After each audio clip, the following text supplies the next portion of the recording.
Hey, what's going on, guys? Killer D here with another Bleach Immortal Souls video.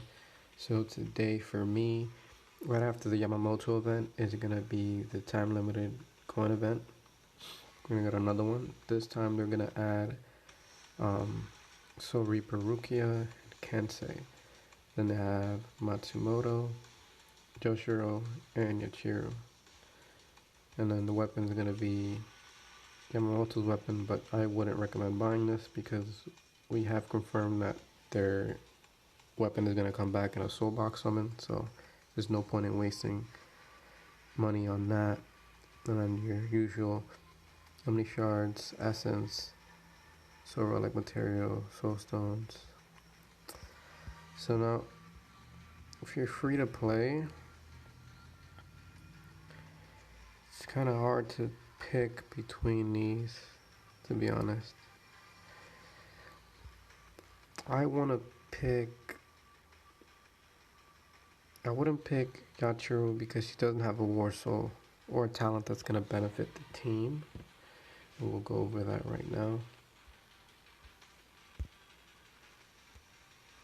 Well, actually, yeah, it will benefit the team, but I just won't pick her because it's not going to help out in the long run. And what I mean by that is stuff like gold that can help you out right now, or prestige in the squad boss. So for example, if we look over at Jushiro, his talent is going to give you more gold in the Soul Society orders.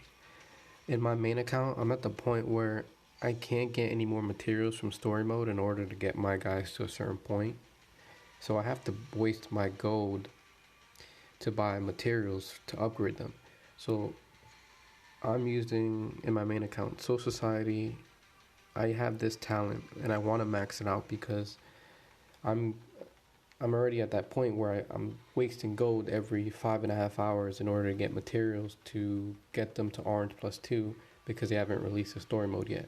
So this is going to be good for those players when you reach that point.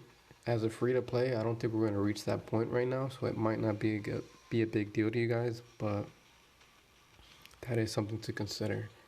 The next one we have, and then he's also a War Soul, so that's another thing to consider. Matsumoto and Jushiro both are War Souls. So this one increases the HP by X amount, and then during the normal attack phase, for every 4 attacks, the Sword Bearer is gonna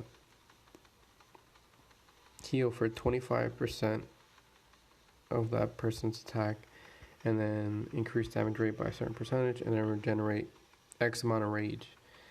So I use this on Ichigo in Squad Boss in order for him to regain that rage back. But this is going to be good because he's going to be able to, whoever you put this on is going to be able to gain rage every 4 turns. Or every 4 hits, so that's good. Matsumoto's, I do not have this one maxed out because I do want to see how it is maxed out, but I do want to try this on my Black Tortoise build where it's going to have just skill specialty characters and defense characters. So this is going to be something that I have to look into. When I see a max one, then I'll make my decision. But since I don't think I'm going to pick her. Even though I want to, if I had enough coins, I would pick her. And then just going based off Rukia. Rukia is a limited summon, we know that for sure. But if you're not going to use her, then don't go for her. There's no point. Mastery skill reduces target's effect reduction by 20%. And then the rage deals damage to all enemies, lowers the attack by 5, has a 15% chance to freeze for 1 round. So it's an attack debuff, which is pretty good. She's an Azure Dragon too, so she's gonna be able to rage first. And then her passive is, when she is alive, chills apply to frozen enemies. So 8% of chillers max HP is damages when freeze is removed. Till the next round.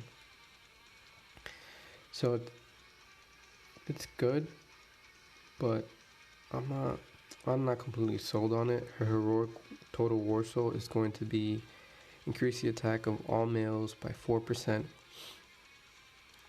This is good. It's gonna, since the majority of the characters are males. And then for Kensei, I recommend going for Kensei just because, well, we're gonna go over that right now. So for his mastery skill, deals damage to an enemy and increases Kensei's block chance by 20% for 2 rounds. 2 rounds. That's a big. That's big. 20%, and then you can get buffs that will increase it by up to, like a war soul.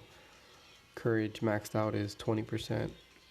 Jinta's war soul maxed out, I believe, is probably gonna be like 20%. So that's an increase of 60% block chance off him. And then there's also passives for Black Tortoise and Soul Relics that will bring him up to 70, probably 75% block chance. So he's gonna block. He's gonna be able to survive a lot of hits. And that's why I think this guy is very important, guys. In PvP, he will outperform Rukia. Now, Rage. Deals damage to an enemy, lowers that target's crit chance by 10%. There's a 20% chance to taunt the target for 1 round. When weapon is awakened, damage increases greatly, and target's crit chance will be lowered even more. So, for PvP, you're going to want him. He's going to lower that person's crit chance by 10, so they're not going to crit. And then if you're using, if you're getting the right war souls that are going to reduce crit chance, and then talents that are reducing crit chance, they're not going to hit him as hard. And then let's go for his last, his passive. Increase self-crit resistance chance and recovers max HP based on every block skills. So for every skill you block, you're going to heal. So you're going to heal for Rage, and then you're going to also heal for mastery skills from your opponents on the arena. And this is only a level 1. It's only going to be 1% of health that you're going to be increased.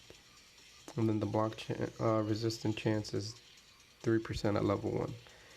So for PvP, for sure go for Kensei. For PvE, I would go for Rukia.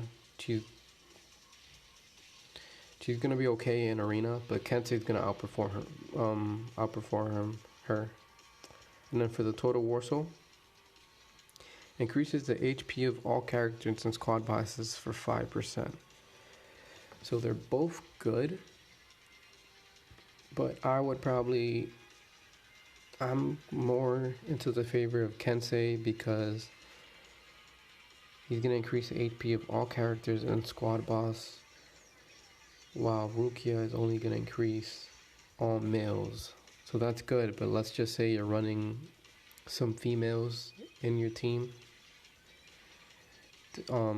That's not going to help out. Do keep in mind though, this is going to increase the attack of all males in any situation, whether it's PvP, squad boss, or PvE related.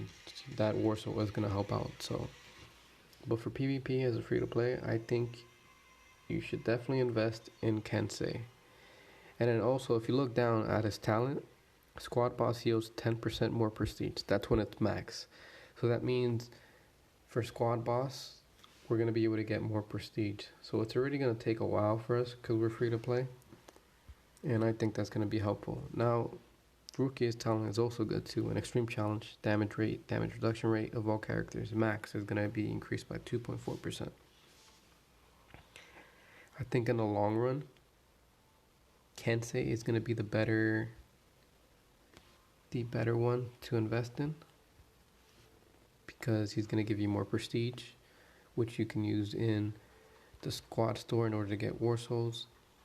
He's going to be better in PvP, and Black Tortoise are soon to be going to be mostly metas in PvP. So yeah, guys, I would go for